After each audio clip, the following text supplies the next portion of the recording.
Сәлеметсіздер ме? Біз суреттегі көйлектің пішіп тігіп үйренеміз. Бірінші сызбадан өлшемін есептеп алайық.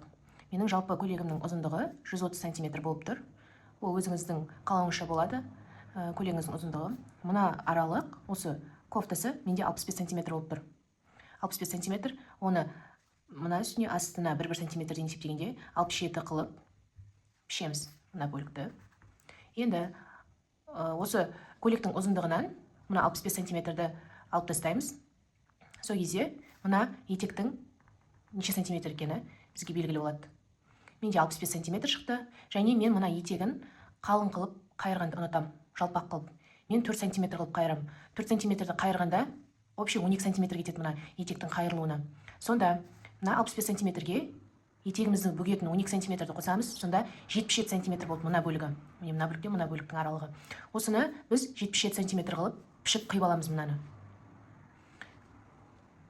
Біз матаны пішпестен бұрын матамызды жуып аламыз, одан кейін тегістеп, үтіктеп аламыз. Бізге мынандай кант керек болады, және түймелеріміз қажет болады. Мен мынандай дайын петля алдым, сіздер оны косая бейкадан тіксеңіздер болады.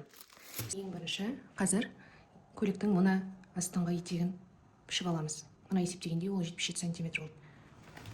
Ол үшін мен матаның бір енін алдына, бір енін артына жіберем. Сонда 2 рет мен 77 см-ді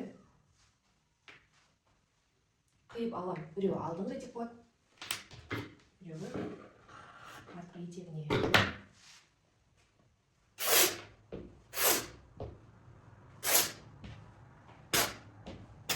Мінекей, матаның бір ені алдына.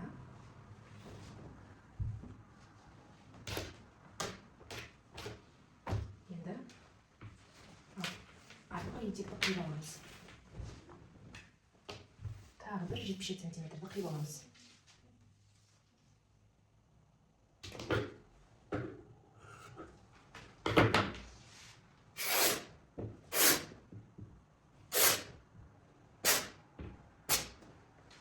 Мінекей, біздің етегіміз пішілді.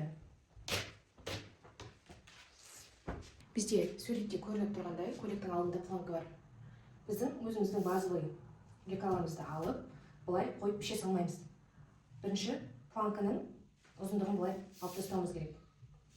Планканың ұзындығын алып тастаймыз, менде 3 см. Және бұны пішетін кезде алдына тігісіне 1 см-ді есептеп қиюымыз керек. Матаның шетін осылай тегістеп қиып алуымыз керек. Біздің көйлегіміздің алдында планка болатын болғандықтан матаның ашық жағын сгибпен емес, осы ашық жағынан піше береміз. Алдына сгиб жағын көйлектің артқы бойына қалдырамыз. Міне біз көйлегіміздің кофтасын пішіп алдық. Мынау алдыңғы бойы, мынау артқы бойы. Трапецияның кеңдігін өзіңіздің қалауыңызша қыласыз. Және оны сыз болғаннан кейін етегін 2 см-дей былай көтереміз, алдынан да, артынан да былай.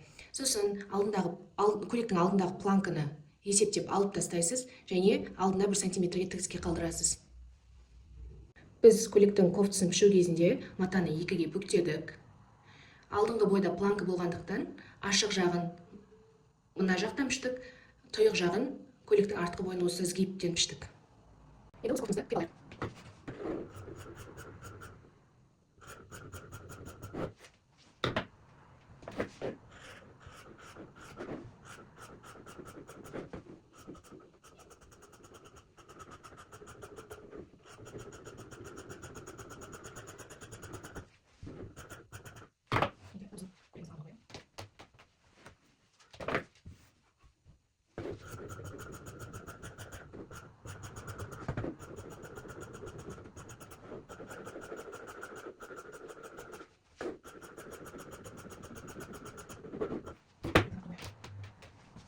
Матадан ременді пішіп алғым келіп тұр. Менің ременімнің ұзындығы 6 см.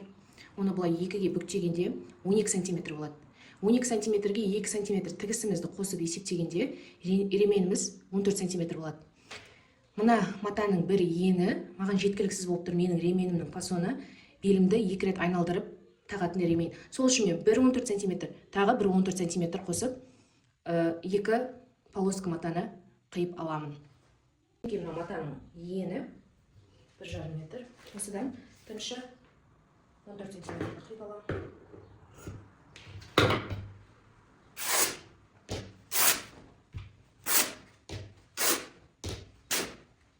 Тағы бір 14 сантиметрді қиып аламын.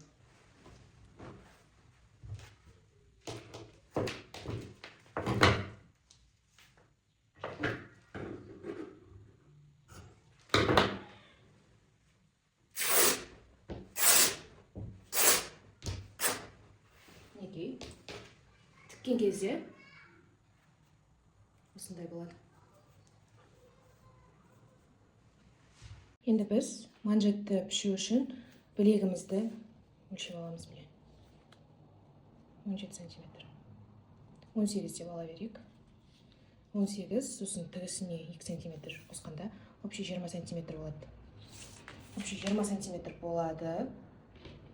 Сосын манжетіңіздің ұзындығын өзіңіздің қалауыңызша аласыз.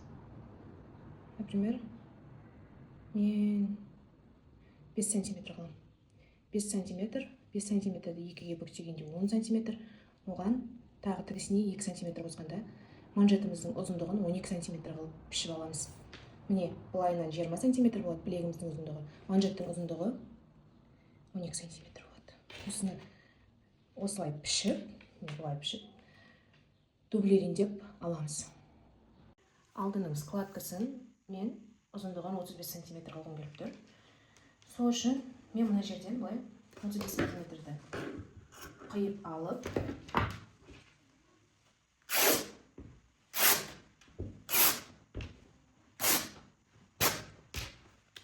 міне былай 35 сантиметр матаны қиып алдым.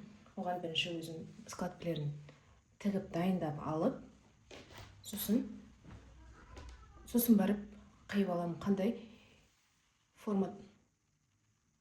Жеңді пішу үшін міне матаны бірі бүктейміз. Одан кейін тағы былай екінші рет бүктейміз. Сонда осылай шығады. Екі жеңді қатарынан жеңіп тұрмыз біз. Менің жеңді сызу сабағым осы мен каналымда бар. Каналыма өтіп қарасаңыздар болады.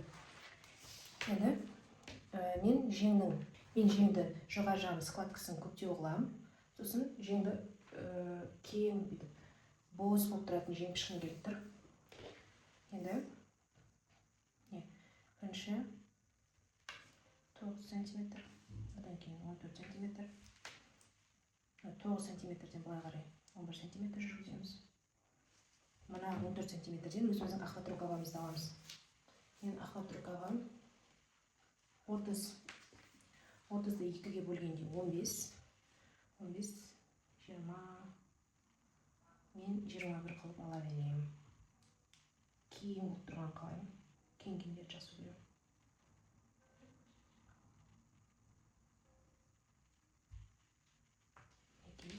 Енді менің жеңімнің ұзындығы 59 сантиметр.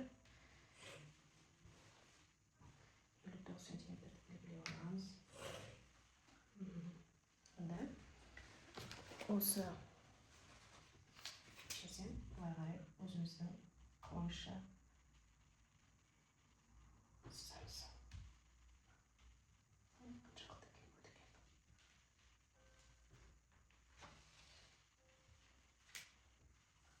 Жеңін ішінен көтеріп жіберсек болады.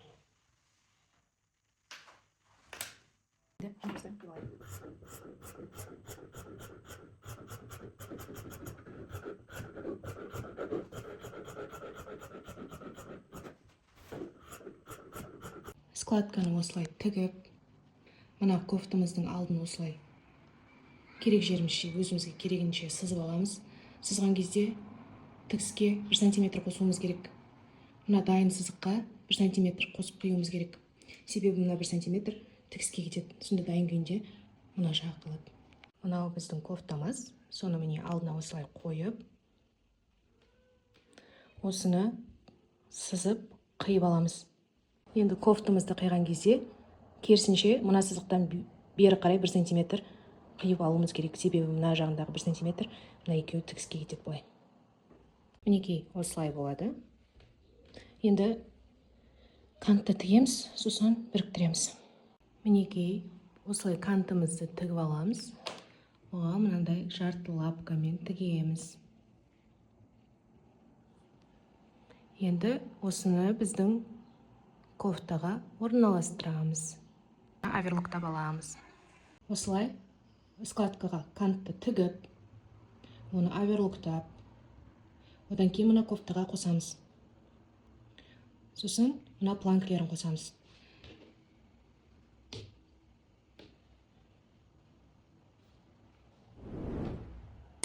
Мінекей, артық шығып тұрған жерлерін қиып, мына планканы үтіктеп, кофтамыздың артқы бойын біріктіреміз. Содан кейін барып, кофтаның юбкасына қосамыз.